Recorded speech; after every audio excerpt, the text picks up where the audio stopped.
I was taken to the bank. "Sign this, Mom. It's for your security," my son said. But my daughter-in-law's gaze was a threat. I handed the teller a folded paper. "Call the police now." Can you imagine being cornered by your own family in the one place where your life savings were supposed to be safe? What would you do if the people you trusted most were the ones trying to rob you blind? I remained silent in that bank chair, my hands trembling slightly as I held that pen, but I already knew that the next few minutes would forever change the destiny of our family. What they didn't know was that I had been preparing for this moment for weeks. My name is Eleanor Thompson. I am 67 years old, and until 5 years ago, I was a senior partner at Thompson & Associates, one of the most respected law firms in our city. I spent 4 decades building a reputation for being meticulous, strategic, and absolutely ruthless when protecting my clients' interests. I should have known that those same skills would one day be needed to protect myself from my own blood. For 35 years, I sacrificed everything for my family. I worked 16-hour days to put my son Michael through Harvard Law School. I postponed my own dreams, sold my mother's jewelry to pay for his wedding. And when my husband died 7 years ago, I made sure Michael inherited not just money, but the connections and respect I had built over decades in this city. I thought I was securing his future. I had no idea I was financing my own destruction. It started 3 months ago, so subtly that I almost missed it. Michael began visiting more frequently, always accompanied by his wife Sarah. At first, I was delighted. After years of brief phone calls and obligatory holiday visits, suddenly my son seemed interested in spending time with his old mother. "Mom, you're getting older," he would say with that concerned tone that made my heart melt. "We worry about you living alone in this big house. What if something happens? What if you fall and no one finds you for days?" Sarah would nod sympathetically, her perfectly manicured hands folded in her lap, her voice honey-sweet with false concern. "We just want what's best for you, Eleanor. We want you to be safe." Safe. That word became their weapon of choice. They started small. "Mom, let us handle your bills. You shouldn't have to worry about these things at your age."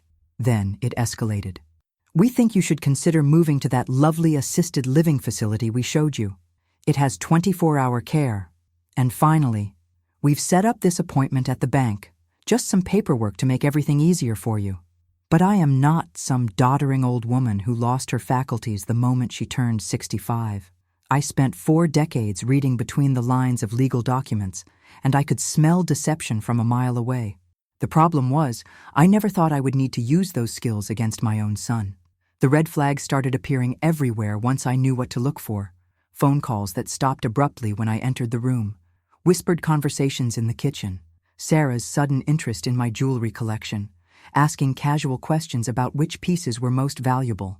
Michael's newfound expertise in financial planning, despite never showing interest in money management before. But it was the way they looked at each other when they thought I wasn't watching that confirmed my worst suspicions. Not the loving glances of a married couple concerned about an aging parent, but the calculating stares of conspirators dividing spoils before the heist was even complete. 3 weeks ago, I overheard a phone conversation that chilled me to the bone. Michael was in my kitchen, speaking in hushed tones to someone he clearly thought was a trusted ally. "No, she's not showing signs of dementia yet, but she's definitely getting more confused about financial matters. The lawyer said if we can establish a pattern of poor judgment, getting power of attorney will be much easier. Sarah's been documenting everything. The time she forgot to pay the electric bill when she got lost driving to the grocery store last month. I stood frozen in the hallway, my blood turning to ice as I realized they had been building a case against my mental competence.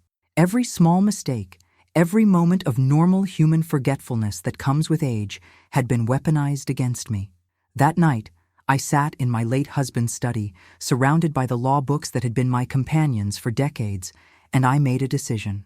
If my son wanted to play legal games with his mother, he was about to discover that he had learned from the very best. But I needed to be smarter than they were. I needed to let them think they were winning while I gathered evidence of their true intentions.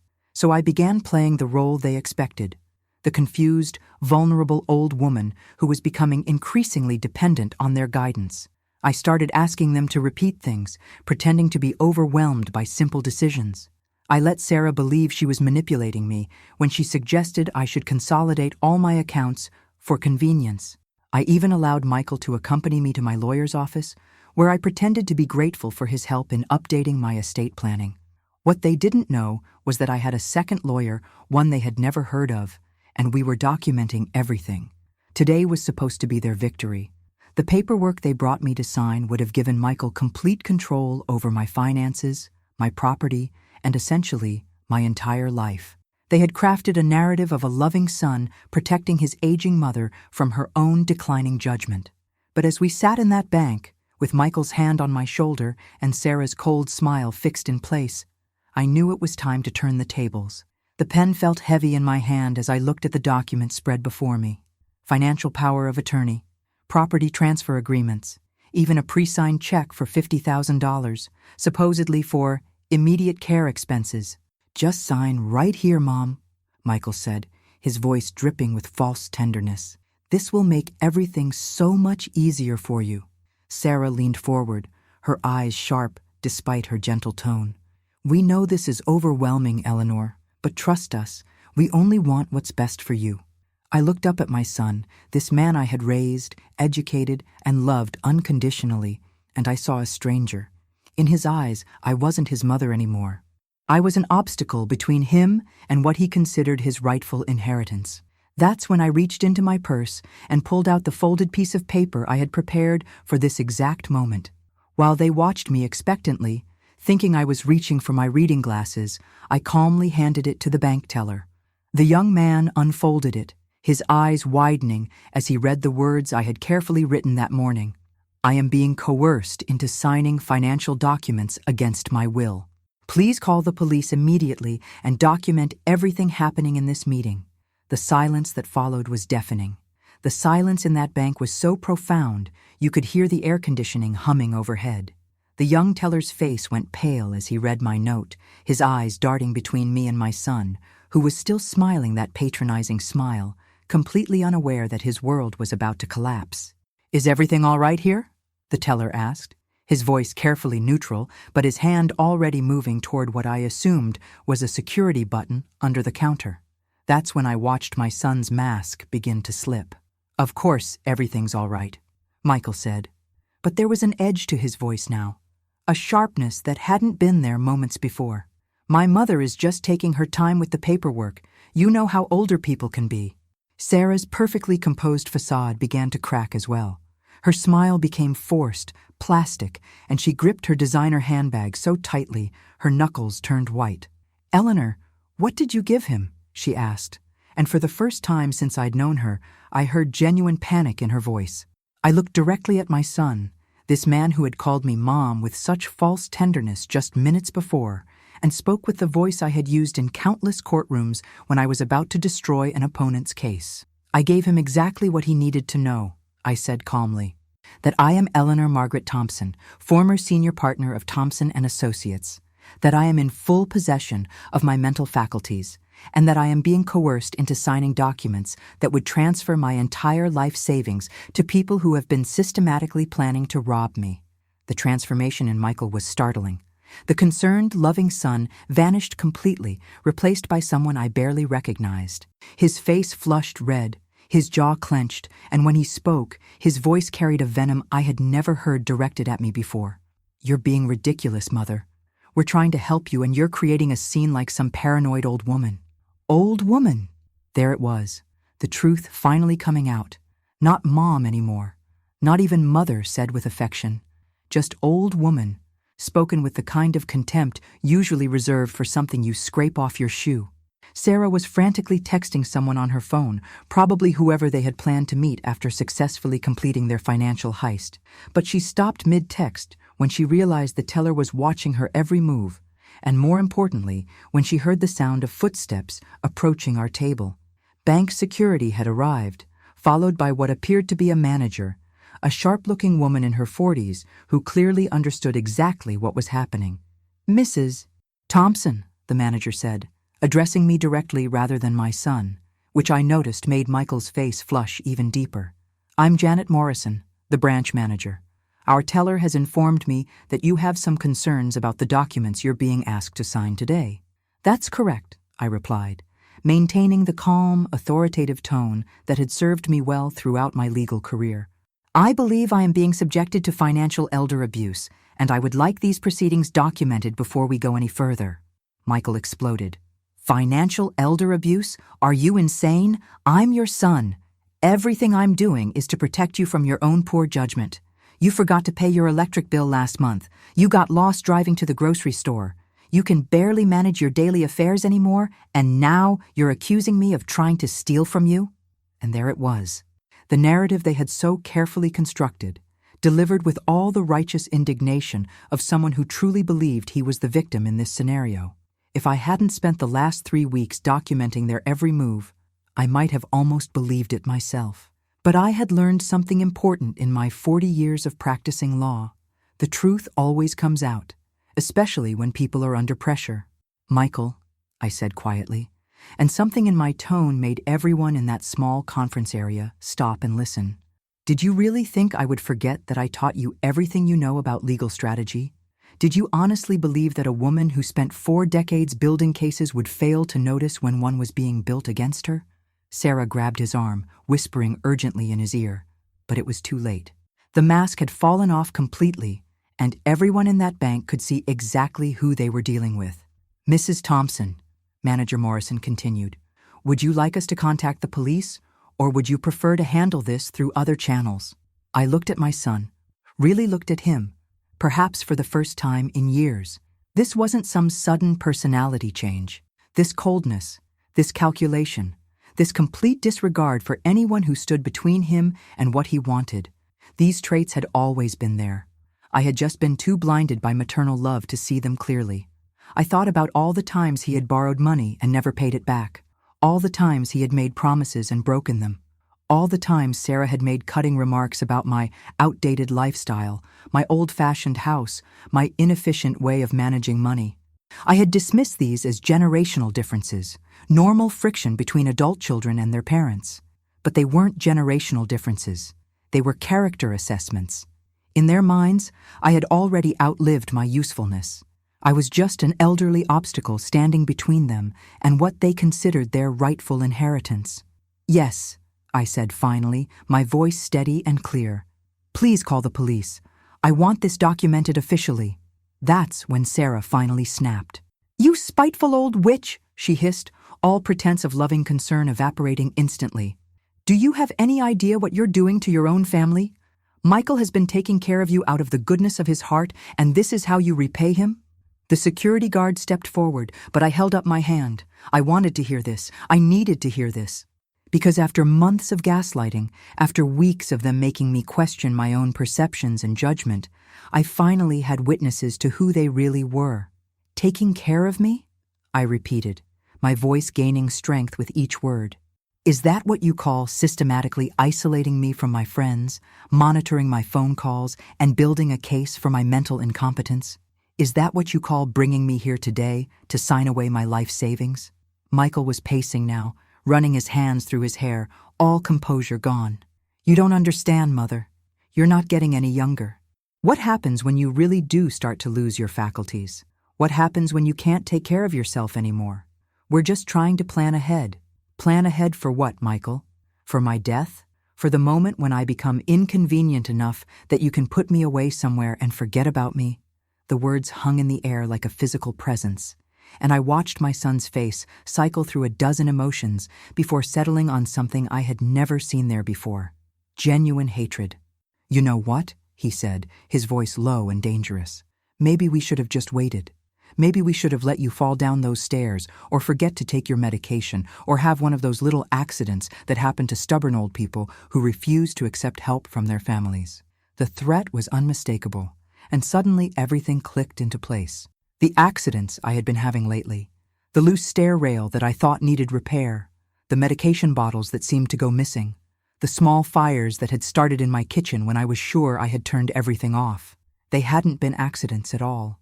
I looked at this man who shared my DNA, who had grown in my body, who had taken his first steps holding my hands, and I realized that I was looking at a stranger. Worse than a stranger, I was looking at someone who saw me as nothing more than an inconvenient obstacle to overcome. That's when I heard the sirens in the distance, growing louder as they approached the bank. The police were coming, just as I had requested. But suddenly I understood that this was about much more than financial fraud. This was about survival. The young teller was still holding my note, and Manager Morrison was speaking quietly into her phone, documenting everything for what I was sure would become a very important police report. But all I could focus on were my son's eyes and the cold calculation I saw there. He wasn't done. This confrontation at the bank wasn't the end of his plan. It was just a setback. And now that I had shown my hand, now that I had revealed that I knew exactly what they were trying to do, I had made myself a target.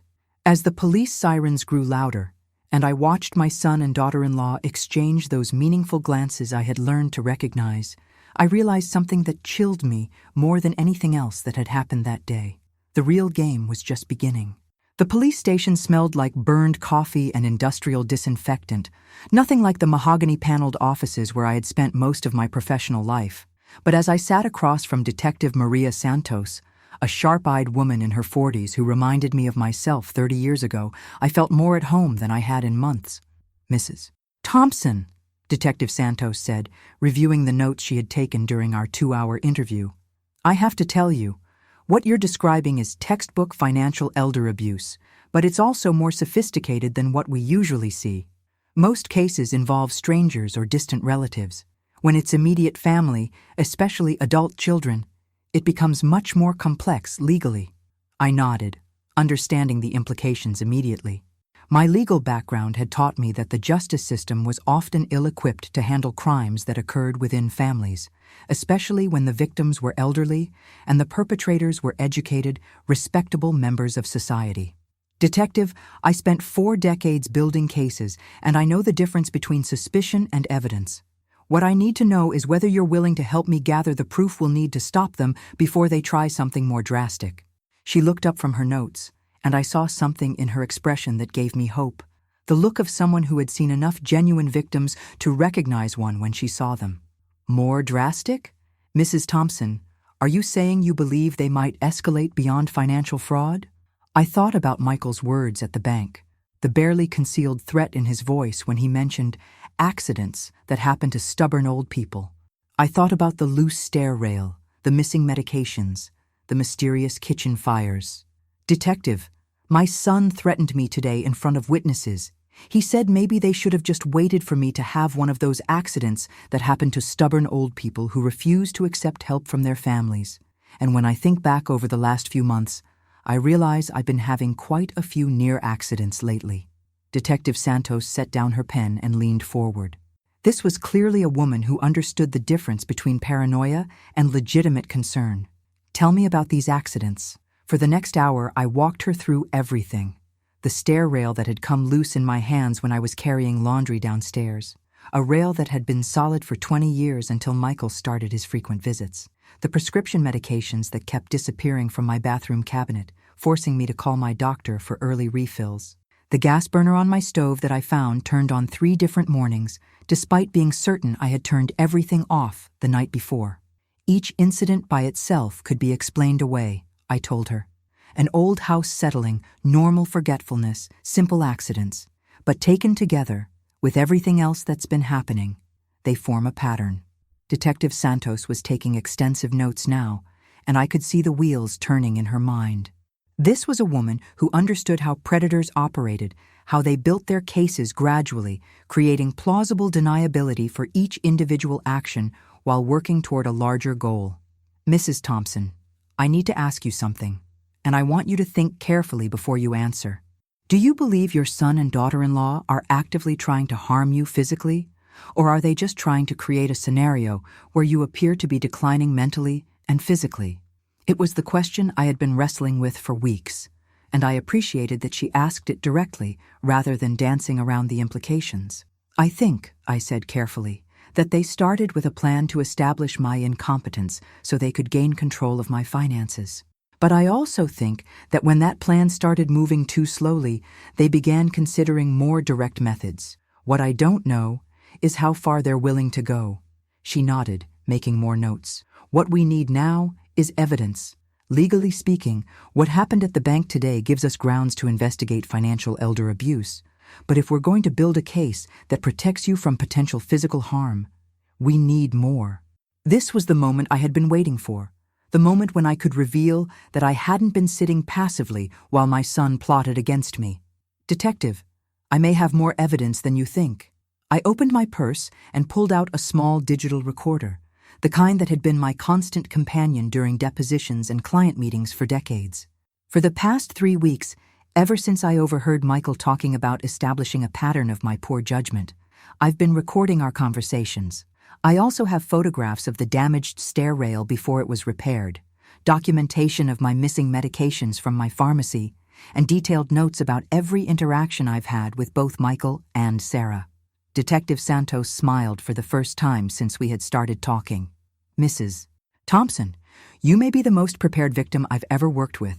Can I assume you also have copies of all this evidence stored somewhere safe? Multiple copies in multiple locations with instructions that they be turned over to authorities if anything happens to me. I paused, letting the implications of that statement sink in. Detective, I may be 67 years old, but I haven't forgotten how to protect myself. She was quiet for a moment, reviewing her notes and clearly thinking through the legal and practical implications of what I had told her. Here's what I can do, she said finally.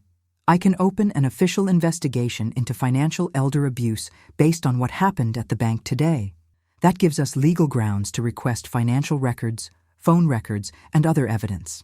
I can also have patrol cars increase their presence in your neighborhood, and I can give you a direct number to call if you feel threatened.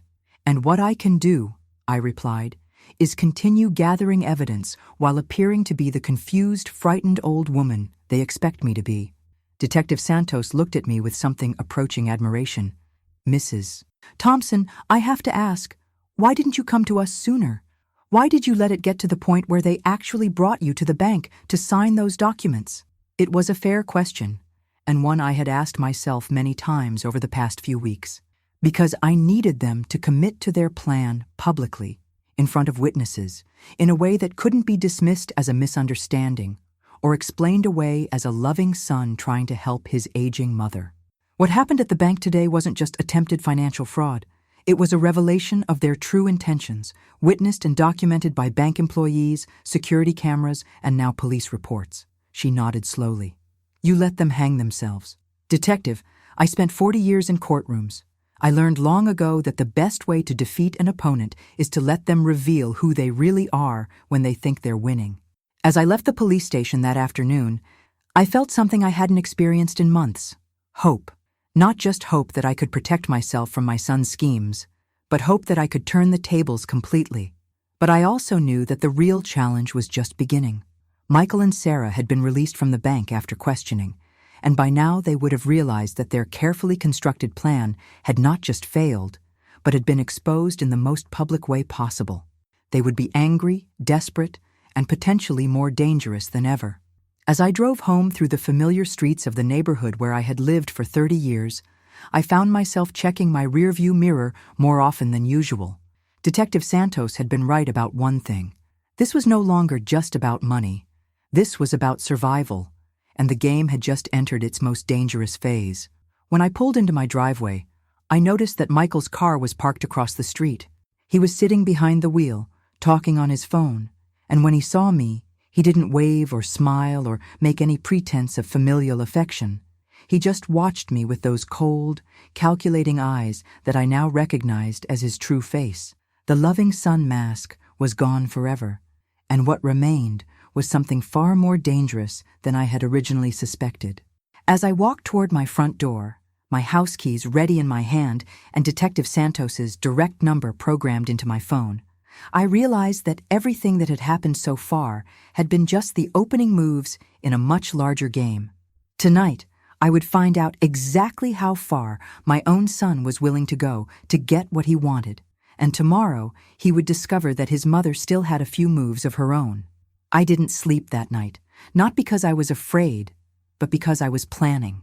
Every lawyer knows that the period immediately after exposing your opponent's hand is the most critical time in any case. They would be regrouping, reassessing, and most importantly, they would be angry. At 3 in the morning, I was sitting in my kitchen with a cup of tea and a legal pad, mapping out everything I knew and everything I still needed to prove, when I heard the sound of a car door closing softly in my driveway. My blood ran cold. Through the kitchen window, I could see a figure moving around the side of my house, trying to stay in the shadows. My first instinct was to call Detective Santos, but then something made me pause. The figure was too small to be Michael, and the movement was wrong. Not furtive like someone trying to break in, but careful like someone trying not to wake the neighbors. I crept to the window and peered out more carefully. To my amazement, I saw Sarah's younger sister Jennifer standing by my back door, looking around nervously before knocking softly. Jennifer was 28, a nurse at the county hospital, and someone I had always liked despite her family connection to my daughter-in-law. But what was she doing at my house at 3 in the morning? I opened the door cautiously, and the first thing I noticed was that she had been crying. "Eleanor," she whispered urgently, "I need to talk to you. I know what Sarah and Michael are planning, and you're in more danger than you realize." 10 minutes later, we were sitting in my kitchen, and Jennifer was telling me things that made my blood run cold. "I've been working the night shift at the hospital for 6 months, she began, her voice shaking slightly. 3 weeks ago, Sarah came to see me during my break. She said she was worried about you, that you were showing signs of dementia and confusion, and she wanted to know about medications that could accelerate cognitive decline. I set down my teacup carefully, my hands remarkably steady, despite what I was hearing. "What did you tell her?" "I told her I couldn't help her with something like that if she was really concerned about your mental health, she should talk to your doctor. But Eleanor," she didn't stop there. She asked me about accidents, about how long it would take for someone to be found if they fell downstairs or had a medical emergency while living alone. The room felt like it was spinning slightly. This wasn't just financial fraud anymore. This wasn't even just about creating the appearance of mental incompetence. They had been actively researching ways to harm me. "Jennifer, why are you telling me this now? Why didn't you come to me weeks ago?" She looked down at her hands, shame written across her face. "Because she's my sister." And I kept telling myself that maybe she was just worried about you, that maybe I was misunderstanding her questions. But tonight, after what happened at the bank, she called me in a rage. She told me that you had shown your true colors and that you were standing in the way of Michael's financial security. "Hey, what exactly did she say?" "She said that since you had made it clear you weren't going to cooperate with their plans, they were going to have to find another way to solve the problem. And Eleanor, when I asked her what she meant, she said that sometimes old people have accidents, and sometimes those accidents are fatal, and sometimes that's just the natural order of things." I felt a chill that went deeper than fear. This was my son's wife, the mother of grandchildren I barely got to see, talking about my death as a problem to be solved. "There's more," Jennifer continued. "Sarah asked me to come to your house tomorrow morning to check on you because she was worried you might have had an accident during the night. She wanted me to be the one to find you." The pieces were falling into place with terrifying clarity. They weren't just planning to hurt me, they were planning to kill me, and they wanted a medical professional to be the one to discover the body, someone whose testimony about my declining health would be taken seriously by investigators. "Jennifer, I need to ask you something very important. Are you willing to help me stop them?" She looked up at me with eyes that reminded me of my own at her age, scared but determined, horrified by what she had learned but ready to do what was right. "Yes," she said simply. "Tell me what you need me to do." For the next 2 hours, we planned. Jennifer would go ahead with Sarah's request to check on me, but instead of finding my body, she would find me very much alive and ready to document everything Sarah had told her. More importantly, she would wear a recording device so we could capture Sarah's reaction when the plan failed. But first, I had some calls to make. At 6 in the morning, I called Detective Santos and told her about Jennifer's visit and what we had learned. Within an hour, she was at my house with a recording device and a plan of her own. "Mrs. Thompson," she said as she helped Jennifer attach the tiny microphone to her uniform, "what your daughter-in-law described to her sister constitutes conspiracy to commit murder. If we can get her to repeat any part of that conversation on tape, we'll have grounds for immediate arrest." At 8 in the morning, Jennifer called Sarah to report that she was on her way to check on me as requested. Sarah's voice was eager when she answered, asking twice if Jennifer was sure she would be the first person to enter the house. At 8:30, Jennifer knocked on my front door, and I answered it looking perfectly healthy and very much alive. "Good morning, Jennifer," I said loudly enough for the recording device to pick up. "How nice of you to stop by. Would you like some coffee?" The look of confusion and panic that crossed her face was almost comical. This clearly wasn't the scenario Sarah had prepared her for. "Eleanor, Sarah asked me to check on you. She was worried that you might have had an accident during the night." "An accident? What kind of accident?" Jennifer glanced around nervously, clearly trying to figure out how to handle this unexpected situation. She said you might have fallen or had some kind of medical emergency." How strange that she would think that. Did she say why she was concerned about me having an accident specifically last night? And that's when Jennifer's training as a nurse kicked in, and she realized exactly what she was being asked to participate in. "Eleanor," she said, her voice suddenly clear and strong, "I think my sister expected me to find you dead this morning." At that moment, my phone rang. Sarah's name appeared on the caller ID, and I answered it on speakerphone. "Jennifer?" Sarah's voice was sharp with anxiety. "Is everything all right? How is Eleanor?" "I'm fine, Sarah," I said, taking the phone myself. "Jennifer is here having coffee with me.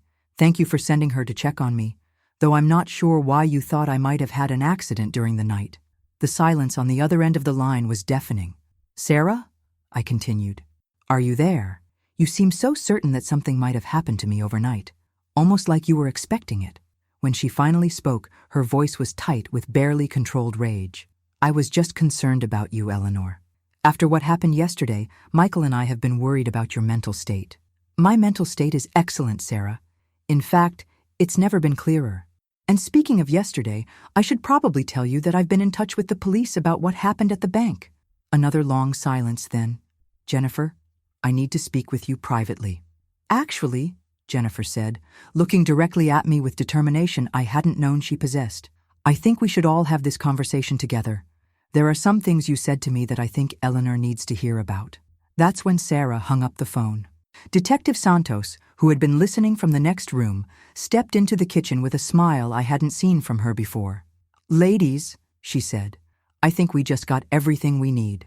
But as I looked out my kitchen window and saw Michael's car turning into my driveway, moving faster than normal, I realized we were about to find out exactly how desperate they had become. The real confrontation was about to begin, and this time I had allies. Michael burst through my front door without knocking, his face flushed with rage, Sarah close behind him looking like a cornered animal. They stopped short when they saw Detective Santos standing in my kitchen, her badge clearly visible on her belt. "What the hell is going on here?" Michael demanded, his voice carrying none of the false concern that had characterized his recent visits. "Jennifer, what are you doing here? And why are the police in my mother's house?" Detective Santos stepped forward, her hand resting casually near her service weapon. "Mr. Thompson, I'm Detective Santos with the county police. We're here following up on yesterday's incident at the bank, and we've received some additional information that requires investigation." Sarah grabbed Michael's arm, whispering something urgent in his ear, but it was too late. Jennifer stepped forward, her nurse's training giving her the courage to speak clearly and directly. "Michael, Sarah asked me to come here this morning expecting to find your mother dead. She told me Eleanor would have had an accident during the night, and she wanted a medical professional to be the one to discover the body." The silence that followed was profound. I watched my son's face cycle through confusion, understanding, and then something that chilled me to the bone. Not remorse or horror at being caught, but calculation about how to handle this new development. "That's ridiculous," Sarah said, but her voice lacked conviction. "I was just worried about Eleanor after her behavior yesterday. She seemed confused and unstable." Confused and unstable? I stood up from my chair, and when I spoke, it was with the voice I had used to cross-examine hostile witnesses for 40 years. "Sarah, would you like to explain to Detective Santos exactly what kind of accident you thought I might have had? Because according to your sister, you were remarkably specific about the possibilities." Sarah's eyes darted between Jennifer, Detective Santos, and me, clearly trying to calculate her options. But Michael stepped forward, and what he said next revealed just how far they had fallen into their own delusions of justification. "Look, Everyone is misunderstanding the situation here. My mother is clearly suffering from some form of paranoid dementia. She's creating elaborate conspiracy theories about her own family trying to harm her, when all we've ever done is try to protect her from her own declining judgment. Detective Santos pulled out her notebook. Mr. Thompson, your mother has provided us with recorded conversations, photographs, and detailed documentation of suspicious incidents going back several weeks. She's also passed every cognitive assessment we've given her. So, when you say she's suffering from dementia, what exactly are you basing that diagnosis on? I watched my son realize that his carefully constructed narrative was crumbling, and instead of backing down, he doubled down with a viciousness that took my breath away. She's a bitter, paranoid old woman who can't accept that she's not the sharp lawyer she used to be. She's living in a fantasy where she's still relevant, still important, still in control. But the reality is that she's a burden, and she's too selfish to admit it. The words hit me like physical blows, not because they were true, but because they revealed the depth of his contempt for me. This wasn't just about money. This was about his fundamental belief that I had outlived my usefulness, that my continued existence was an inconvenience to be eliminated. But Sarah, perhaps realizing that Michael's outburst was making their situation worse, tried a different approach. Eleanor, we love you. Everything we've done has been out of concern for your welfare. Yes, maybe we went about it the wrong way, but our intentions were good. Can't we work this out as a family? That's when I played my final card. I walked to my kitchen drawer and pulled out a manila folder that contained copies of everything I had documented over the past 3 weeks. Bank statements showing unauthorized attempts to access my accounts, photographs of the damaged stair rail, medical records from my pharmacy showing the pattern of missing medications, and most importantly, transcripts of recorded conversations. Detective Santos, I said, opening the folder on my kitchen table, I'd like you to read this transcript from a conversation recorded in this house 2 weeks ago. She took the papers and began reading aloud. Michael Thompson, speaking to an unidentified caller. The old woman is being more stubborn than we expected. Sarah's been working on the confusion angle, but it's not happening fast enough. We might need to consider more direct methods. A fall down the stairs, a medication mistake, something that looks natural but solves our problem permanently. The color drained from Michael's face, but he wasn't done fighting. That's taken completely out of context.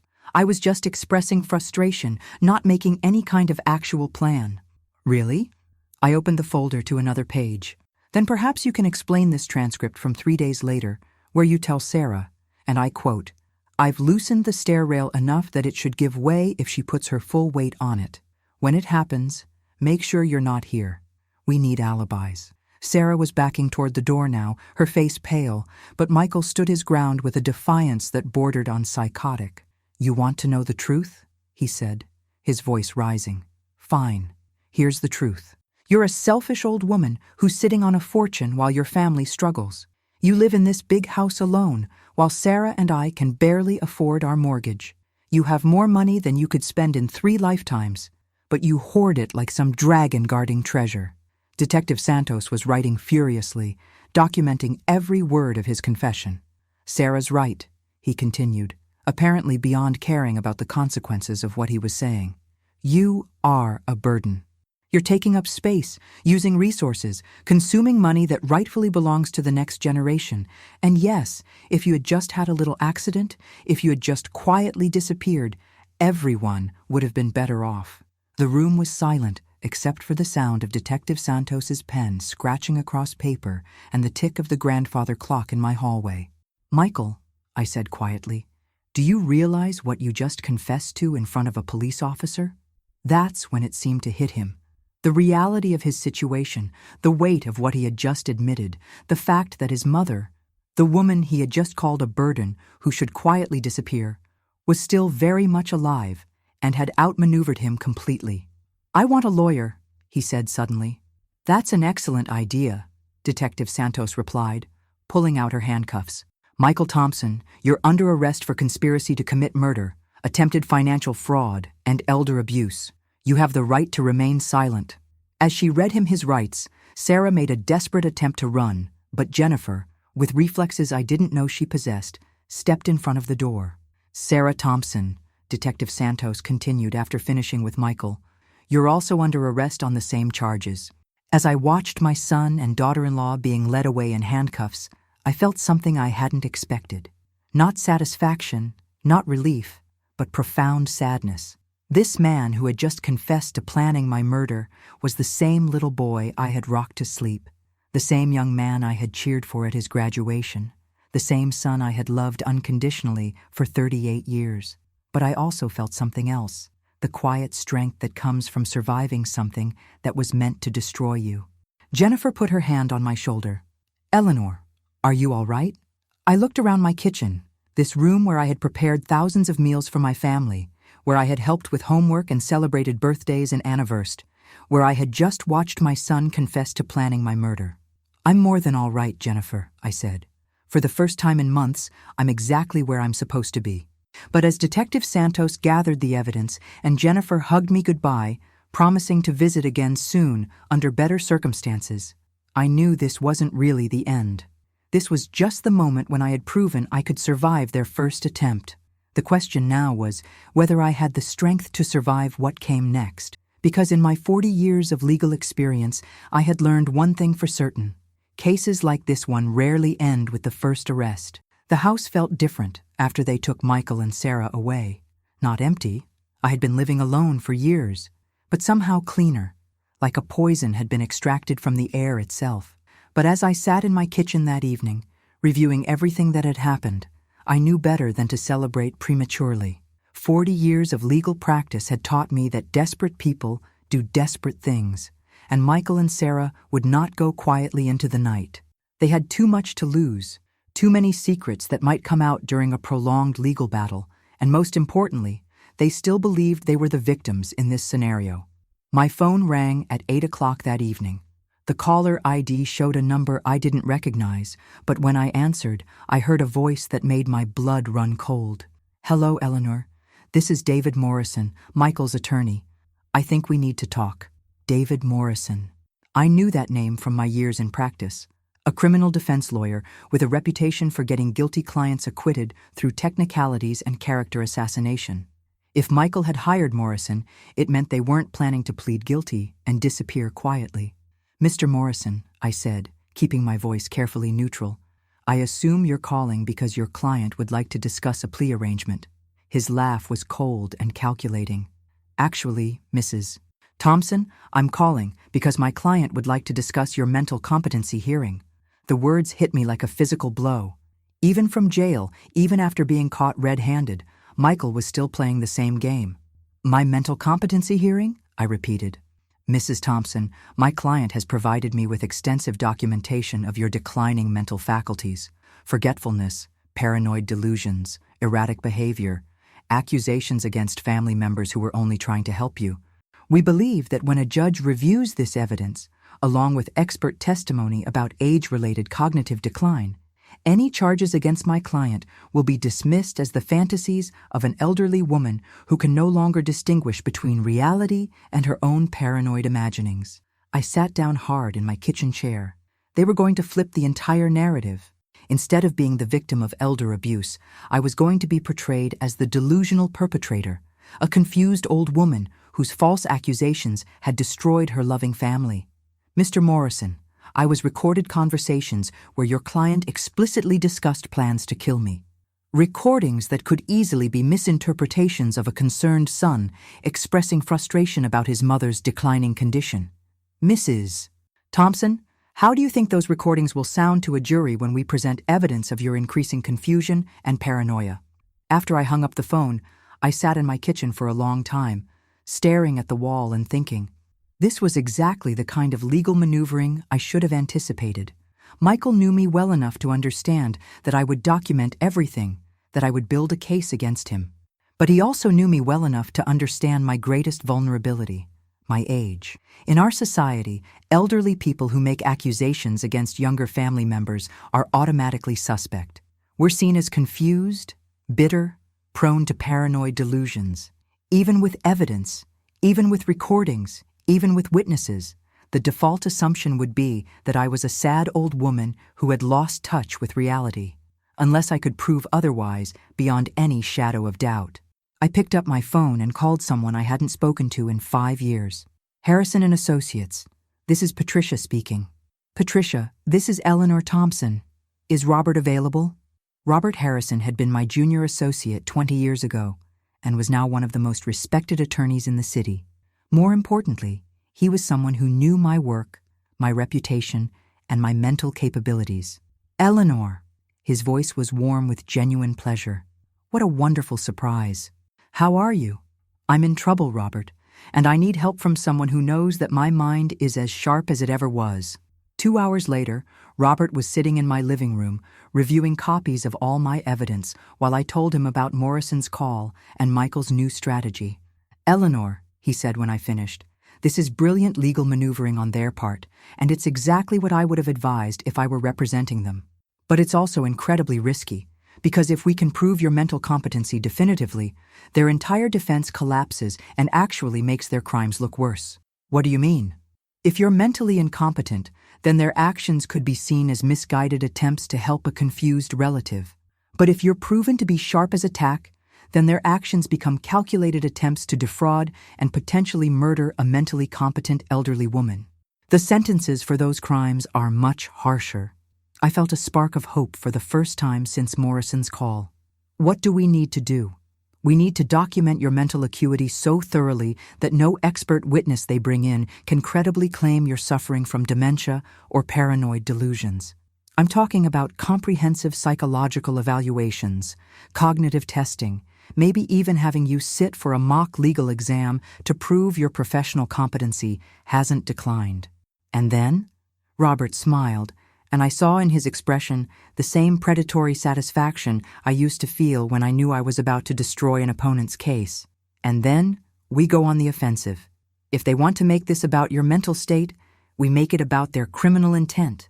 We document every lie they told, every manipulation they attempted, every threat they made. We turn their own strategy against them. Over the next 3 days, I underwent the most comprehensive mental evaluation of my life.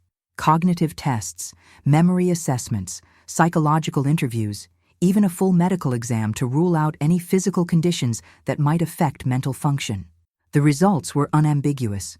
Not only was I mentally competent, but my cognitive function tested in the superior range for someone of any age.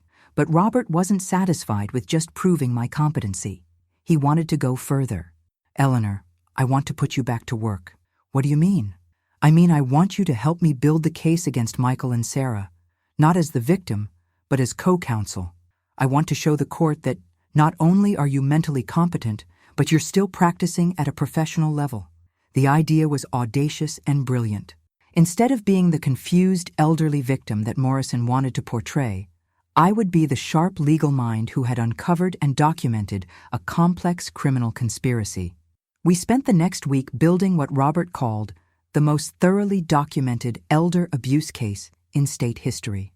Every conversation was transcribed and analyzed. Every piece of physical evidence was photographed and cataloged. Every witness statement was taken and cross-referenced. But most importantly, we began investigating Michael and Sarah's finances, and what we found was shocking. They weren't just greedy, they were desperate. Michael owed nearly $200,000 in gambling debts to some very dangerous people. Sarah had been stealing from her previous employer and was facing potential criminal charges. They hadn't just wanted my money. They had needed it desperately enough to kill for it. Eleanor, Robert said as we reviewed bank records showing Michael's debts, this isn't just about inheritance anymore. This is about 2 people who were facing financial ruin and saw murdering you as their only way out. That evening, as I sat in my study preparing for what I knew would be the legal fight of my life, I received an unexpected visitor. Detective Santos knocked on my door at 8 o'clock, and when I let her in, I could see from her expression that she had news. Mrs. Thompson, we've been monitoring Michael and Sarah's jail calls, and we've recorded some conversations that I think you need to hear. She set a small recording device on my coffee table and pressed play. Michael's voice filled the room, speaking to someone whose voice I didn't recognize. The old bitch is tougher than we thought, but this isn't over.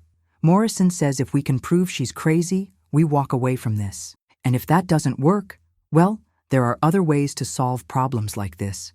The unknown voice responded, Michael, You're talking on a recorded line in jail. Are you insane? Maybe I am insane, but I'm not going to prison because some senile old woman got lucky. One way or another, this problem gets solved. Detective Santos turned off the recording and looked at me with concern. Mrs. Thompson, we think Michael may be planning something from jail. We're increasing security around you, but I need you to be very careful. As I listened to my son's voice talking about solving the problem of my existence, I realized that this legal battle was about much more than proving my competency or exposing their crimes. This was about survival, and the fight was just beginning.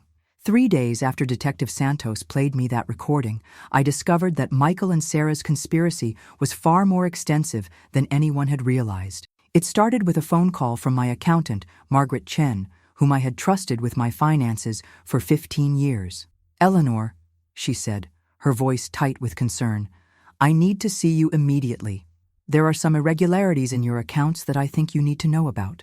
An hour later, Margaret was sitting in my living room with a stack of financial documents that made my blood run cold. "Someone has been attempting to access your accounts using forged power of attorney documents," she explained.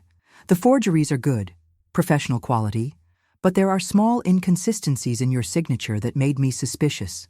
When I investigated further, I found that similar attempts have been made at 3 other banks where you have accounts." I studied the documents she showed me.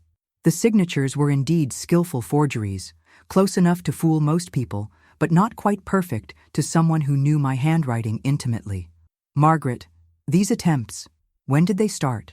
"6 months ago, long before the incident at the bank last week. Eleanor, this has been a coordinated, long-term effort to gain access to your finances." Robert Harrison, who had been reviewing the papers over my shoulder, looked up with the expression I had learned meant he was about to deliver bad news. "Eleanor, forgeries of this quality aren't something Michael and Sarah could have produced themselves. They had professional help, which means this conspiracy involves more people than we originally thought." That afternoon, Detective Santos arrived with news that confirmed our worst fears. "Mrs. Thompson, we've been investigating the forged documents and we've traced them to a document fraud operation run by someone named Vincent Carrera. Carrera specializes in elder fraud. He provides professional quality forged documents to people who want to steal from elderly relatives." She spread out photographs on my kitchen table showing surveillance images of Michael meeting with a man I didn't recognize. "This is Carrera, meeting with your son at a coffee shop downtown. The meeting took place 4 months ago, which means Michael has been planning this for much longer than we originally thought." Robert studied the photographs carefully. "Detective, if Michael hired Carrera, that suggests this isn't just a family dispute that got out of hand. This is organized fraud, which carries much more serious penalties." But Detective Santos wasn't finished.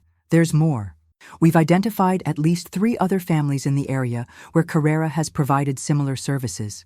In 2 of those cases, the elderly victims died under suspicious circumstances before the fraud was discovered." The implication hung in the air like a physical presence. Michael hadn't just hired someone to forge documents. He had hired someone whose previous clients had solved their elderly relative problem permanently. "Mrs. Thompson," Detective Santos continued, "we believe Vincent Carrera may have provided Michael with more than just forged signatures. We think he may have given him advice on how to make your death look accidental." I thought about the loose stair rail, the missing medications, the gas burners left on in my kitchen. What I had interpreted as clumsy attempts at creating accidents were actually professional sabotage designed to look like the normal hazards of an elderly person living alone. "Detective, do you think Carrera is still working with Michael?" "We know he is. We've traced calls between Carrera and Morrison, Michael's attorney. They've been in contact since Michael's arrest." Robert set down the photographs and looked at me with something approaching amazement. "Eleanor, do you realize what this means? You didn't just uncover a family betrayal. You uncovered a professional criminal enterprise that specializes in murdering elderly people for their money." That evening, as I sat in my study trying to process everything we had learned, my phone rang. The caller ID showed Jennifer's number. "Eleanor, I need to see you right away. There's something about Sarah that I didn't tell you before, and after what happened today, I think you need to know." 20 minutes later, Jennifer was sitting across from me, looking more frightened than I had ever seen her. Eleanor. Sarah wasn't just my sister. She was my adopted sister. We grew up in different foster homes until our adoptive parents took us both in when I was 12 and she was 16.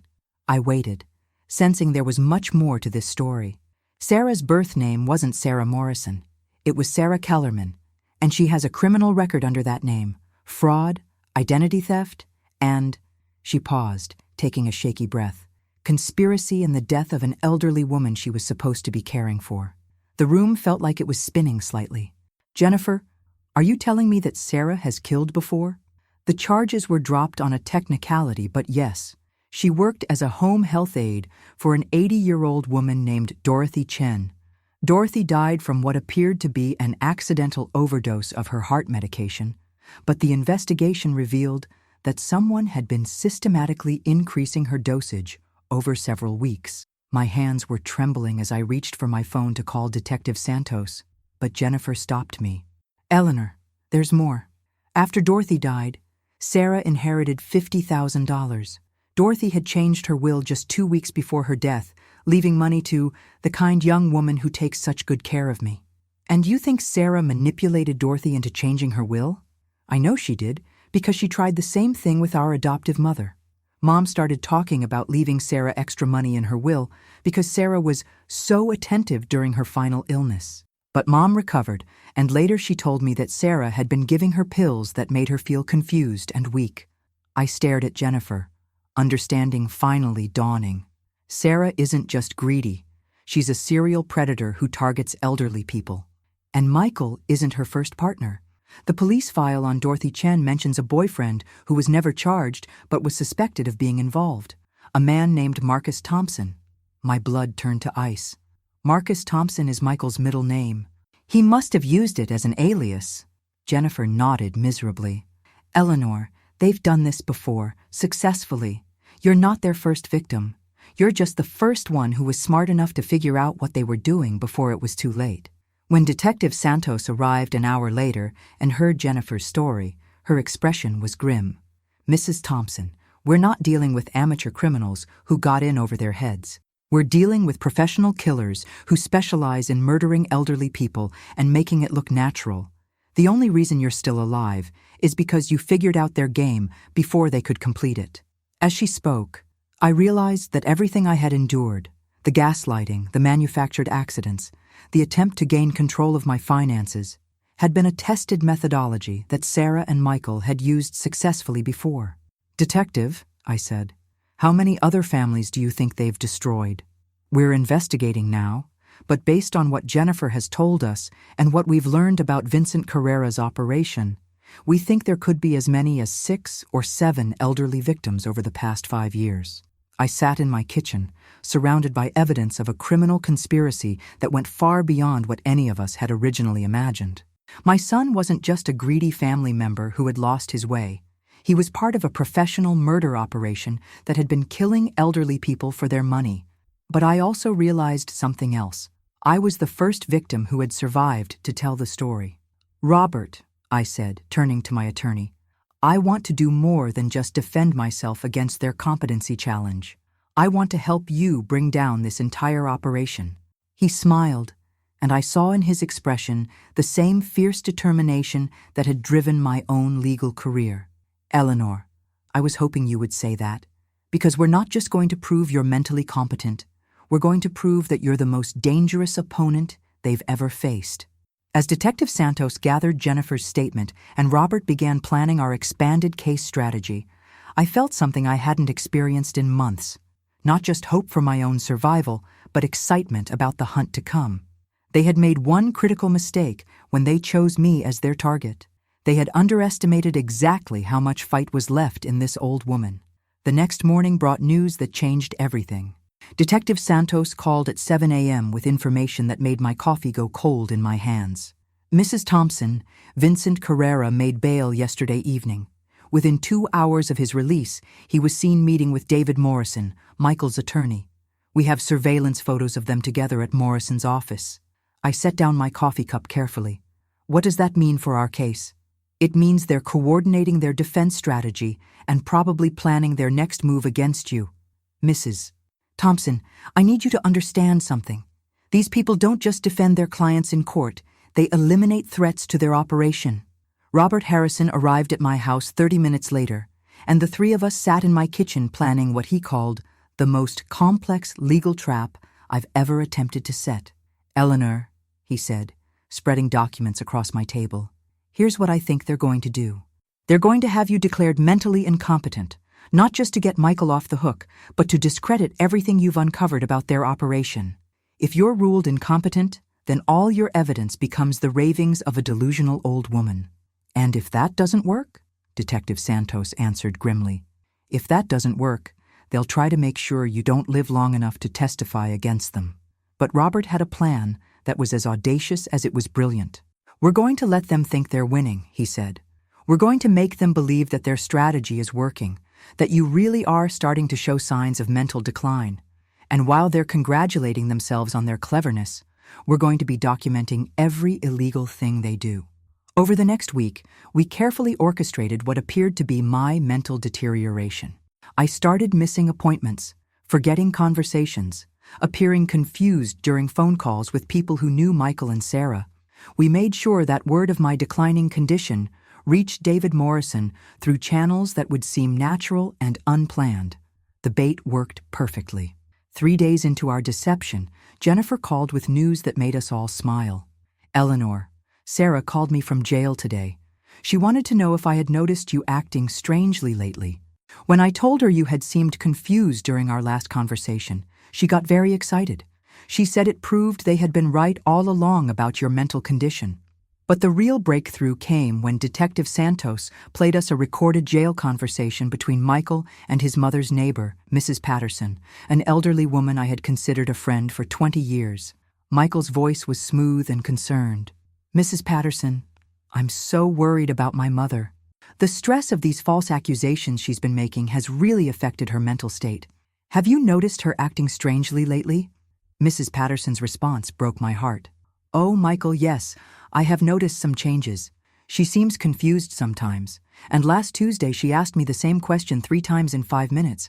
I've been wondering if I should call someone. Mrs. Patterson, would you be willing to speak to a doctor about what you've observed? We're trying to get Mom the help she needs, but the court needs to hear from people who've witnessed her decline.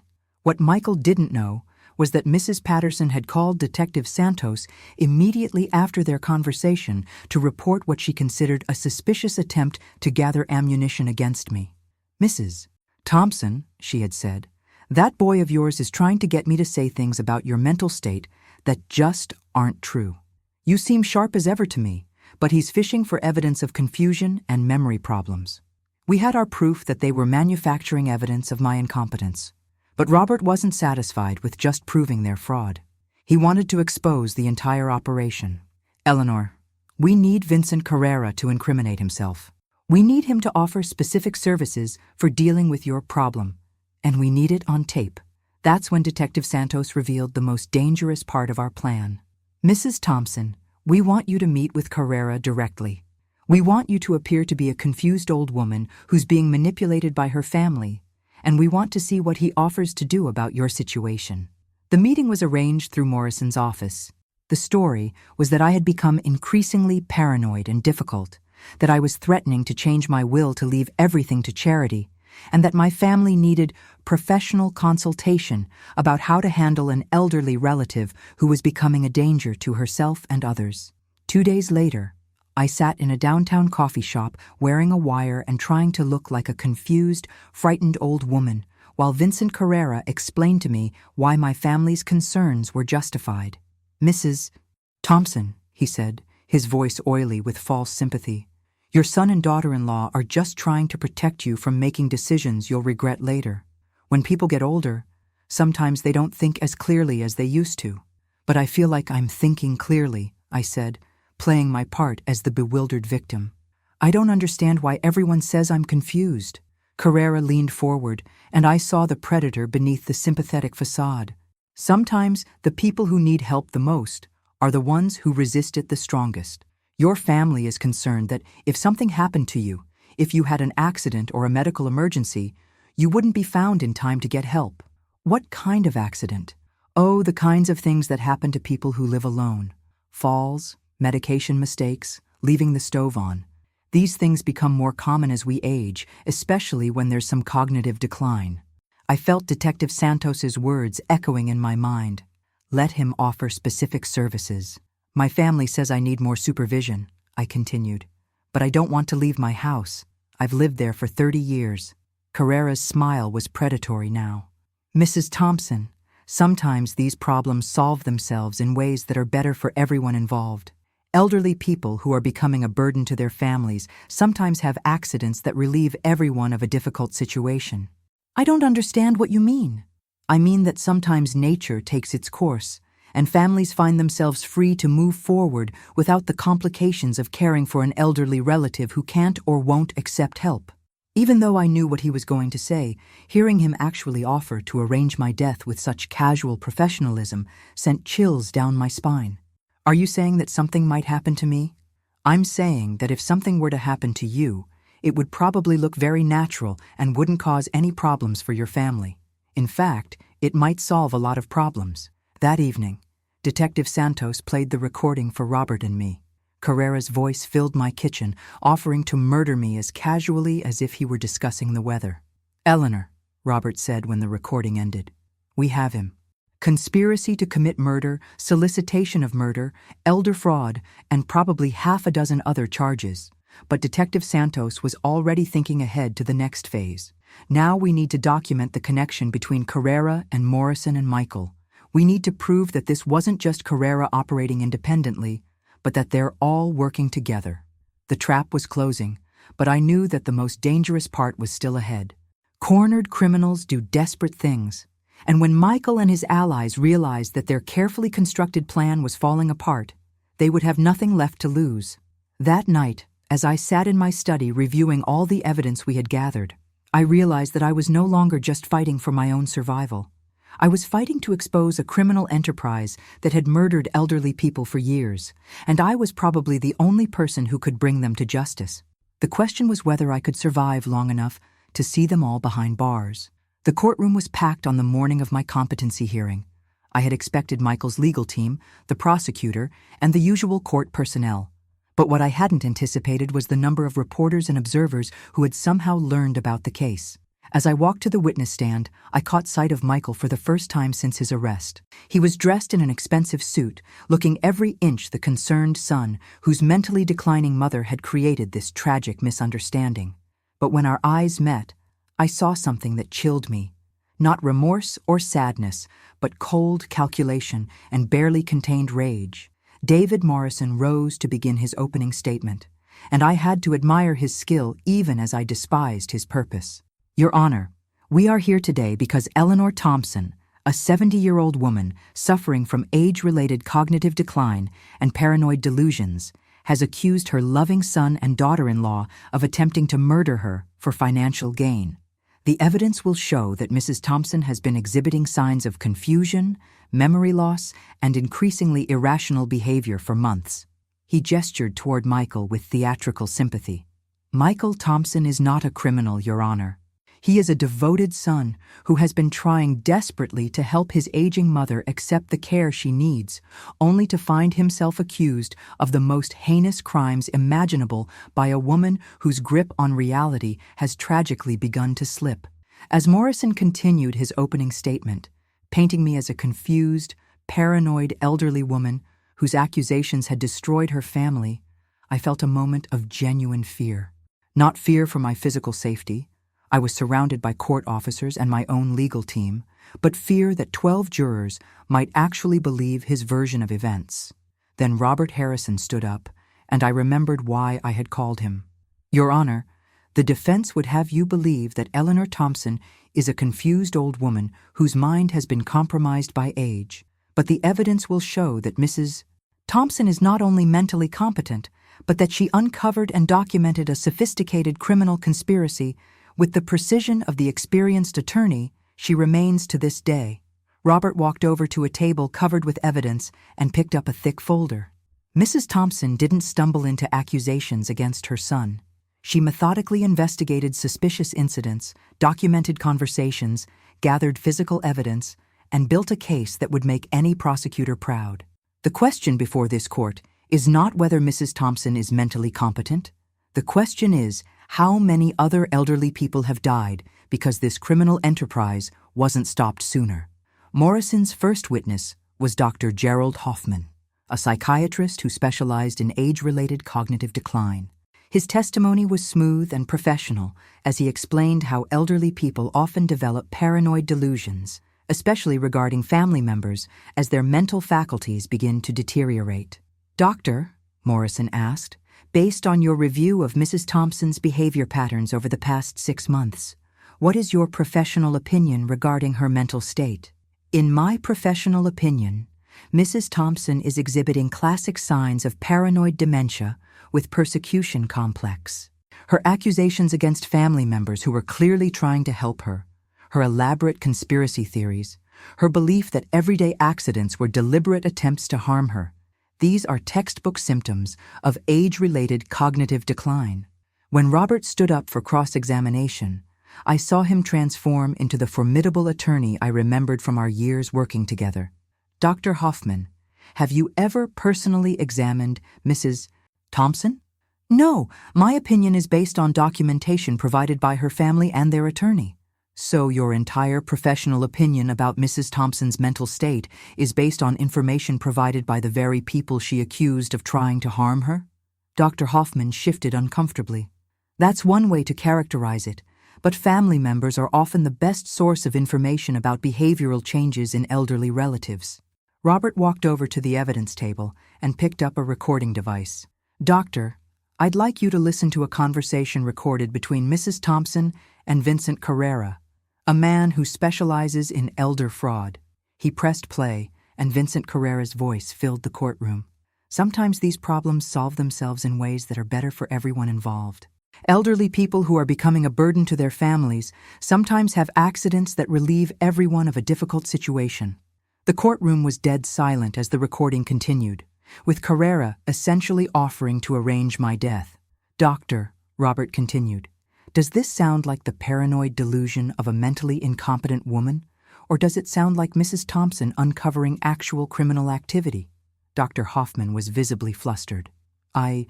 Without examining the context and the methods used to obtain this recording, I couldn't say definitively. The context, Doctor, is that Mrs. Thompson, acting on the advice of law enforcement, wore a wire to document Vincent Carrera's criminal solicitation. Does that sound like the behavior of someone suffering from paranoid dementia?"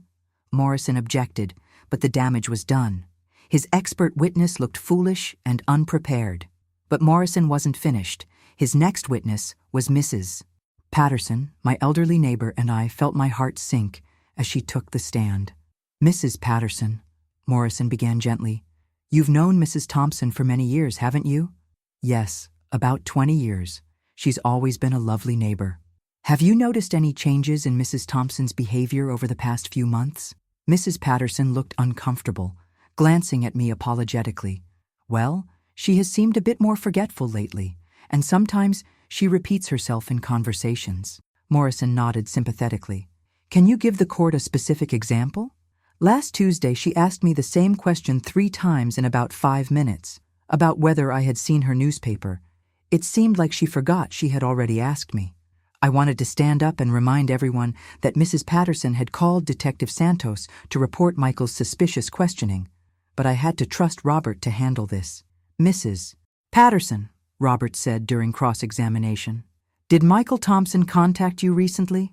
"Yes, he called me from jail. He was worried about his mother." "And during that conversation, did he ask you to provide examples of his mother's confusion for use in court?" Mrs. Patterson looked stricken. He said they were trying to get her the help she needed, and that the court needed to hear from people who had witnessed her decline." "Mrs. Patterson, that question about the newspaper that Mrs. Thompson asked you 3 times, did you report that incident to anyone before Michael asked you about it?" "No, I only mentioned it after he specifically asked if I had noticed her repeating herself." "So this example of Mrs. Thompson's confusion only came to light after her son, who was accused of trying to defraud her, specifically coached you on what kind of behavior to report?" Morrison was objecting frantically, but Robert had made his point.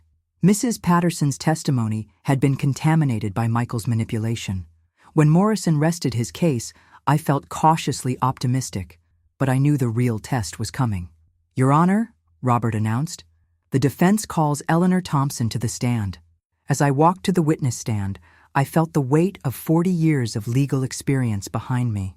This was my courtroom, my element, and it was time to remind everyone exactly who they were dealing with.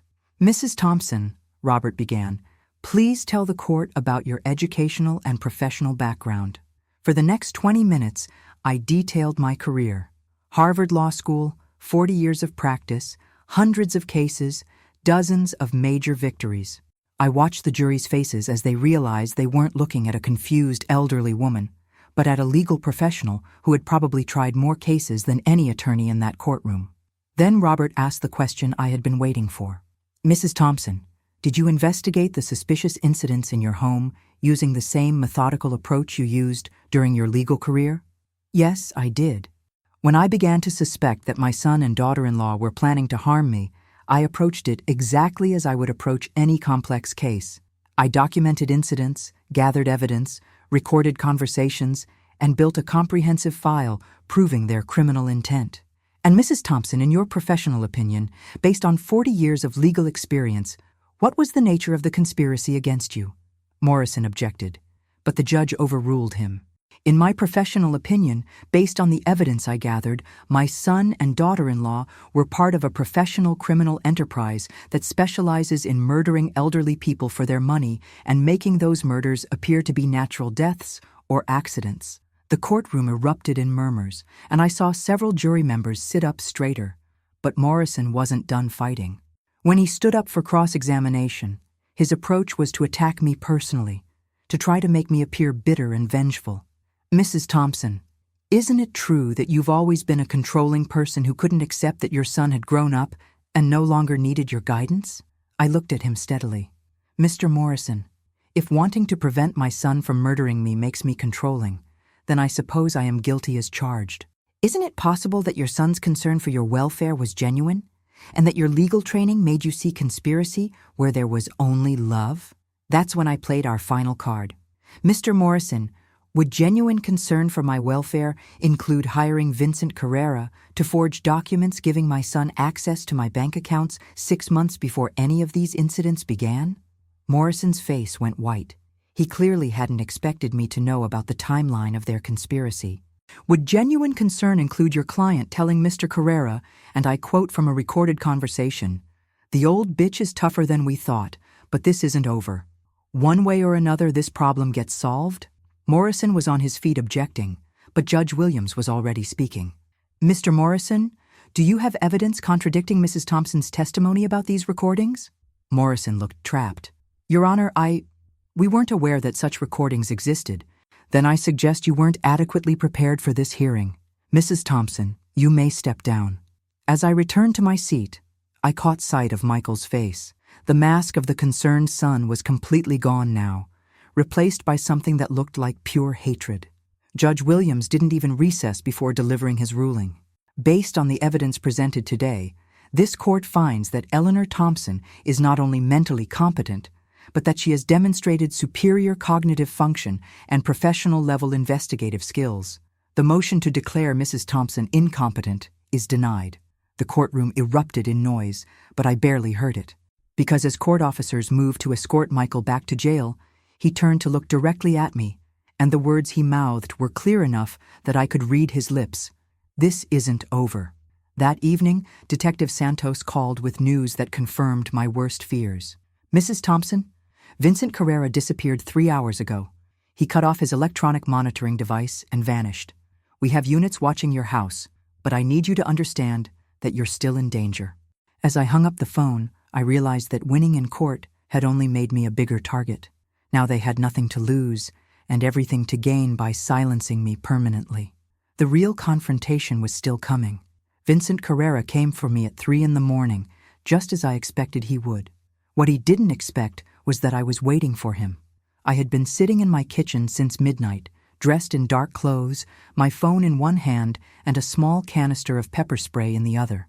Detective Santos had wanted to post officers inside my house, but I convinced her that Carrera would never show himself if he sensed police presence. Instead, we had surveillance teams positioned around the neighborhood, close enough to respond quickly, but far enough away to remain invisible. The first sign of his approach was the soft click of my back door lock being manipulated. Professional lock picks, quiet and efficient. I pressed the speed dial for Detective Santos and whispered into the phone. "He's here. Back door. Just like we predicted." Her voice was tense but controlled. "Units are moving into position. Mrs. Thompson, remember what we discussed. Get him talking, get him to admit what he's there for, but don't take any unnecessary risks." The back door opened slowly, and I could see a figure moving carefully through my dark kitchen. Vincent Carrera was smaller than I had expected, wiry and quick, dressed in dark clothing with what appeared to be a medical bag in his hand. I waited until he was fully inside before I turned on the kitchen light. "Hello, Vincent. I've been expecting you." He froze, clearly not anticipating that I would be awake and waiting for him. His hand moved toward something inside his jacket, but I held up my phone so he could see it. "I'm already connected to 911, Vincent. They're recording everything we say, and police units are surrounding this house. If you're smart, you'll keep your hands where I can see them and answer some questions." His face cycled through surprise, calculation, and what looked like grudging admiration. "You're a clever old woman, I'll give you that. Most of my clients are unconscious by the time I arrive." "Most of your clients? How many elderly people have you killed, Vincent?" He smiled, and I saw the face of someone who genuinely enjoyed his work. "Enough to retire comfortably if your son hadn't screwed up this job so badly." I kept my voice steady, knowing that Detective Santos and her team were listening to every word. "Tell me about Dorothy Chen. Tell me about the others." Dorothy was easy. Sweet old lady who trusted everyone. A little extra heart medication in her evening pills, and she went to sleep peacefully. No suffering, no mess, and her loving caregiver inherited $50,000 for her devoted service. The casual way he described murder made my stomach turn, but I forced myself to keep him talking. "And my son? How many jobs has he helped you with?" "Michael's been useful for about 3 years now. He has a talent for identifying targets and gaining their trust. Sarah's even better. She knows how to play the devoted daughter-in-law while systematically isolating victims from their support systems." As he spoke, I could see him slowly moving closer to me, probably calculating whether he could reach me before the police could intervene. "But you're different from the others," he continued. "You figured out the game too early, and instead of being scared, you got angry. That made you dangerous. Dangerous enough that you decided to break into my house and kill me anyway, despite knowing the police are investigating?" His smile was cold and predatory. "Mrs. Thompson, the police investigation ends when the witness dies. Without your testimony, Michael walks free, and we all disappear to find new hunting grounds. And what about Sarah? What about the other victims you haven't told me about?" "Sarah's already been transferred to a minimum security facility." Amazing how easy it is to arrange a transfer when you know which guards need extra money for their children's college tuition. She'll be out on bail within 48 hours. I felt a chill that had nothing to do with the early morning air. "You've done this before. You've eliminated witnesses to protect your operation. 3 times, actually. Amazing how many elderly people have fatal accidents right before testifying in criminal cases. Falls downstairs, medication errors, house fires. Very tragic. But these things happen when old people live alone."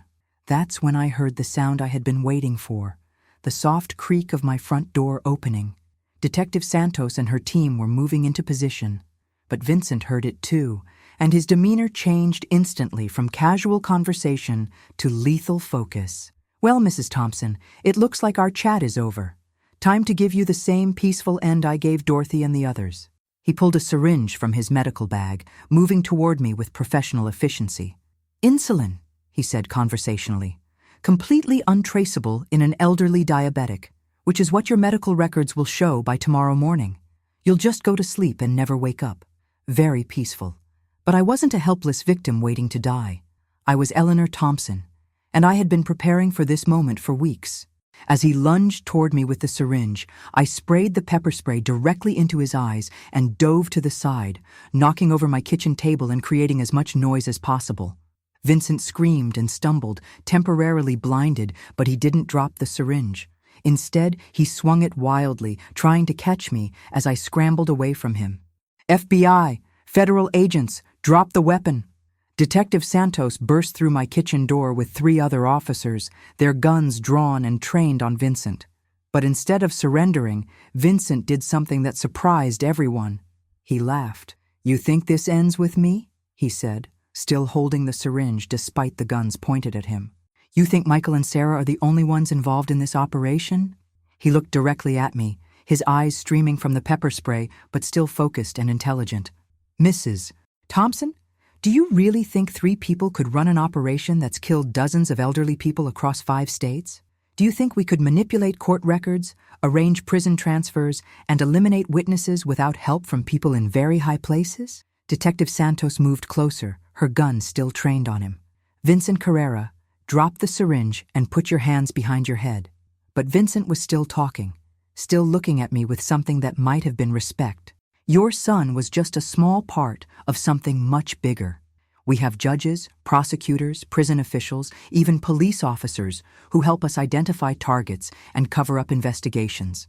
You exposed one branch of the tree, Mrs. Thompson, but the roots go much deeper than you know." "Vincent," I said, my voice steady despite everything that had just happened, "who's really running this operation?" He smiled one last time, then suddenly jabbed the syringe into his own arm, depressing the plunger fully. "Ask David Morrison," he whispered as he collapsed to my kitchen floor. "Ask him about the other clients he's helped disappear their elderly problems." Detective Santos was on her radio immediately, calling for an ambulance, but I could see from Vincent's face that it was too late. Whatever he had injected himself with was working quickly. "Mrs. Thompson," he said, his voice already growing weak, "you won this battle, but the war isn't over. There are others like me, and there are people in positions of power who will do anything to protect this operation." As the paramedics arrived and began working on Vincent, I sat in my kitchen chair, surrounded by overturned furniture and broken dishes, and realized that everything we had uncovered so far was just the beginning. Michael's attorney, David Morrison, wasn't just defending criminals, he was part of the conspiracy. And if Vincent was telling the truth, there were people in law enforcement, in the courts, and in government who were actively protecting a network of predators who specialized in murdering elderly people. Detective Santos knelt beside my chair, her face grim. "Mrs. Thompson, are you injured?" I shook my head. "Detective, did you hear what he said about David Morrison and others in the system?" She nodded. "Every word was recorded, Mrs. Thompson. I think you've uncovered something much bigger than any of us realized." As they wheeled Vincent Carrera out of my house on a stretcher, probably too late to save his life, I understood that my fight for survival had evolved into something else entirely. I was no longer just trying to stop my son from killing me. I was trying to expose a criminal network that had been murdering vulnerable elderly people for years, protected by corrupt officials who saw senior citizens as acceptable casualties in the pursuit of profit. And somewhere in that network were people with enough power to make even a successful criminal prosecution disappear. The question was whether I could survive long enough to bring them all down. Vincent Carrera died in the ambulance on the way to the hospital, taking his secrets with him. But his final words about David Morrison and corruption in the system had given us a thread to pull, and Detective Santos wasted no time following it. 3 days after Vincent's death, she arrived at my house with news that confirmed our worst fears and gave us our biggest breakthrough yet. "Mrs. Thompson, we executed a search warrant on David Morrison's office yesterday. What we found is going to shock you." She spread photographs across my kitchen table, the same table where Vincent had tried to kill me just 72 hours earlier. Morrison kept detailed files on over 40 elderly victims across 5 states. Names, addresses, family situations, financial assets, and most importantly, the methods used to eliminate them. He wasn't just defending criminals, Eleanor. He was running the entire operation. I studied the photographs, seeing file folders with labels like Chen, Dorothy, heart medication, and Williams, Frank, stair accident, and Rodriguez, Maria, house fire. Each folder represented a human being who had been murdered for their money, their death carefully planned and executed by professionals. "Detective, how long has this been going on?" based on the files we found, at least 7 years. Morrison recruited teams of killers like Vincent Carrera, Sarah, and your son to target elderly people with significant assets and no close family protection. He provided legal cover when things went wrong, and he had contacts in law enforcement and the courts who helped cover up suspicious deaths. She pulled out a thick folder marked with my name. Thompson, Eleanor, high risk, high value. Your file was different from the others, Eleanor. Morrison marked you as high risk because of your legal background, but high value because of your assets. Look at this. She opened my file to reveal detailed surveillance photos, financial records, and what appeared to be a psychological profile analyzing my weaknesses and vulnerabilities. They've been watching you for over a year, Eleanor. Long before Michael started his frequent visits, they were planning your murder. But there was more. At the bottom of the file was a list of names under the heading Insurance Protection. Eleanor, look at these names. Judge Patricia Hendricks, who would have presided over your competency hearing if you hadn't requested a different judge. Detective Ray Murphy from the downtown precinct, who was supposed to be assigned to investigate any accidents that happened to you.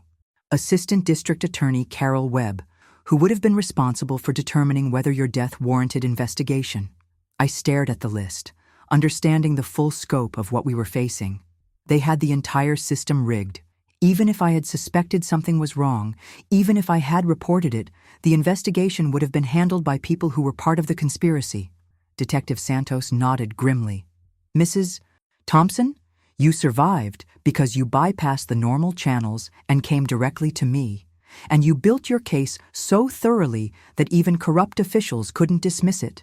But now that we know how extensive this network is, we need to be extremely careful about who we trust. That afternoon, Robert Harrison arrived with news that made the situation even more complex. Eleanor, Michael's been released on bail. I felt my blood run cold. How is that possible? He was charged with conspiracy to commit murder. Judge Patricia Hendricks, the same judge whose name was on Morrison's protection list, ruled that the evidence against Michael was largely circumstantial and that he posed no flight risk. She set bail at $200,000, which was paid immediately by an anonymous donor. Detective Santos was already reaching for her radio. We need to get surveillance back on Michael immediately. But Robert held up his hand. There's more. Sarah was also released this morning from the minimum security facility where she was being held. Same anonymous bail donor, same judge. I sat down heavily in my kitchen chair, understanding that our victory in court had only prompted the network to activate their protection protocols. They're consolidating their assets, I said. They're going to try to eliminate all the evidence and all the witnesses before we can expose the full scope of the operation. Detective Santos was speaking rapidly into her radio, arranging protection for Jennifer and other potential witnesses, when my phone rang. The caller ID showed Michael's number. Answer it, Detective Santos whispered. We need to know what they're planning. I picked up the phone, and my son's voice filled the kitchen, cold and businesslike. Hello, Mother. I trust you're satisfied with the damage you've caused. Michael, where are you? I'm somewhere safe, planning my next move. You know, Mother, you were always too smart for your own good. If you had just signed those papers at the bank like a good little old lady, none of this would have been necessary. None of what would have been necessary, Michael? His laugh was cold and bitter. The cleanup, Mother. Did you really think you could expose an operation this size without consequences? Did you think we would just roll over and accept defeat? Detective Santos was frantically signaling to her team to trace the call, but I knew Michael was too smart to stay on the line long enough for that. Michael, it's over. Vincent Carrera is dead, Morrison's files have been seized, and we know about the network of corrupt officials protecting your operation. Is it over, Mother? Are you sure about that?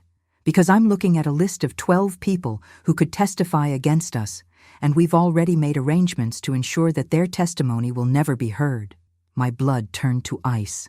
What arrangements? The same arrangements we made for Dorothy Chen and the others who became inconvenient. You may have won the battle, Mother, but you've started a war you can't possibly win. The line went dead. Detective Santos was already on her radio, coordinating protection for everyone on our witness list, but we all knew that Michael was right about one thing. We were now in a fight with people who had resources we couldn't match and connections we couldn't trust. "Eleanor," Robert said, "we need to move fast. We need to get this evidence to federal authorities before the local network can suppress it." But as he spoke, Detective Santos received a call that made all our faces go white. "Yes, sir, I understand. Yes, sir. We'll comply immediately." She hung up the phone and looked at us with an expression of defeat and rage. That was Deputy Chief Morrison, David Morrison's brother. "We've been ordered to turn over all evidence in this case to a federal task force that will be taking over the investigation. We're to cease all local investigative activities immediately." I stared at her. "They're taking the case away from you?" "They're burying it, Eleanor. The federal task force doesn't exist. It's just a way to get the evidence out of our hands and into the hands of people who will make it disappear." Robert stood up, his face grim but determined. "Then, we're going to have to take this public. Eleanor, are you prepared to go to the media with everything we know?"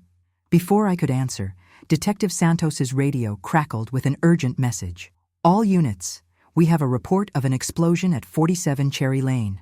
Fire and rescue en route." My blood went cold. "Detective, that's Jennifer's address." As we raced toward Jennifer's house, I understood that Michael had kept his promise. The cleanup had begun, and they were systematically eliminating everyone who could testify against them. The question was whether we could stay alive long enough to stop them. The explosion at Jennifer's house was meant to look like a gas leak accident, but the fire department's arson investigator found evidence of a sophisticated incendiary device within hours. More importantly, Jennifer wasn't there when it happened. Detective Santos had moved her to a safe house the moment Michael's call ended, and Jennifer's survival became the catalyst that brought down the entire network. "Eleanor," Detective Santos said as we stood in the smoking ruins of Jennifer's kitchen, "this was their mistake. Attempting to murder a nurse who had already given testimony to federal authorities crosses a line that even corrupt officials can't ignore." She was right. Within 24 hours, the FBI's Public Corruption Unit had taken over the investigation, bypassing the local officials we couldn't trust. The lead agent, a sharp-eyed woman named Director Amanda Cross, reminded me of myself at her age. Intelligent, relentless, and absolutely determined to see justice done. "Mrs. Thompson," Director Cross said when we met at the FBI field office, "your son and his associates made a critical error when they tried to intimidate a federal witness. That gave us jurisdiction to investigate not just the murders, but the entire corruption network that was protecting them. Over the next week, the scope of what we uncovered was staggering. David Morrison's files contained evidence of 43 elderly victims murdered over 7 years, protected by a network of corrupt officials who received payments ranging from $50,000 to $200,000 per case. But the breakthrough came from an unexpected source. Michael, faced with federal conspiracy charges that carried a potential life sentence, decided to save himself by testifying against his former partners. I sat in a federal courtroom and listened to my son describe in clinical detail how the operation worked, how they identified wealthy elderly targets, how they infiltrated their lives through fake relationships, how they systematically isolated victims from family and friends, and finally, how they arranged murders that looked like natural deaths or accidents. "We usually worked in teams," Michael testified, his voice flat and emotionless. "Sarah would establish herself as a trusted caregiver. I would play the concerned relative, and Vincent Carrera would handle the technical aspects of the elimination." When the prosecutor asked him how many people he had helped murder, Michael's answer shocked even the seasoned federal agents in the courtroom. 17 that I was directly involved with, but the network as a whole probably killed over 100 elderly people in the past 7 years. The courtroom was silent as he described how corrupt officials helped cover up investigations, how judges dismissed lawsuits from suspicious family members, and how police officers filed false reports that classified obvious murders as natural deaths. But when Michael was asked about his mother, about me, something changed in his demeanor. "Eleanor Thompson was different," he said, and for the first time, I heard something like regret in his voice. "She was supposed to be easy, a lonely widow with no close family and significant assets, but she was smarter than any of us anticipated." The prosecutor pressed him. "In what way was she different, Mr. Thompson?" Michael looked directly at me for the first time since he had begun testifying. She fought back. Instead of being a victim, she became a prosecutor. She documented everything, gathered evidence, built a case against us using skills we never expected her to have. She turned our own methods against us. And what was your response to her resistance? We decided to kill her anyway, despite the increased risk. By then, she knew too much to be allowed to live. Hearing my own son describe plans for my murder with such casual indifference was devastating, but it was also vindicating. Every decision I had made, every risk I had taken, every moment when I had doubted myself, all of it had been justified. The trials took 8 months. In the end, 17 people were convicted, including judges, police officers, prosecutors, and the killers themselves. Sarah received life without parole for her role in 11 murders. Michael received life without parole for his participation in 17 murders. The corrupt officials received sentences ranging from 20 to 40 years. But the most satisfying moment came when Judge Patricia Hendricks, who had tried to set Michael and Sarah free on bail, was sentenced to 35 years in federal prison for her role in covering up dozens of murders. "Your Honor," I said, when given the opportunity to address the court during her sentencing, "you were supposed to protect the vulnerable members of our society.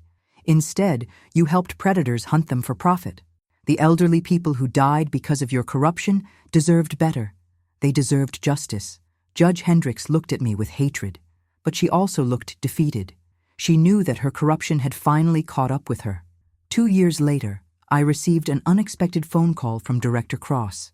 "Mrs. Thompson, I wanted you to know that we've identified and prosecuted 3 more networks operating in other parts of the country, based on the evidence and methods you helped us develop. Your case became the template for uncovering this type of systematic elder abuse. How many victims have been saved?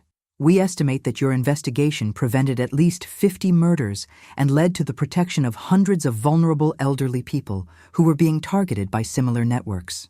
As I hung up the phone and sat in my kitchen, the same kitchen where Vincent Carrera had tried to kill me, where I had confronted my son's lies, where I had planned the investigation that brought them all down, I felt something I hadn't expected. Peace. Not the peace of forgetting, but the peace of knowing that justice had been done, that the people who had tried to destroy me were behind bars, and that other elderly people were safer because of what I had survived. Jennifer visited me last week, bringing her new baby daughter.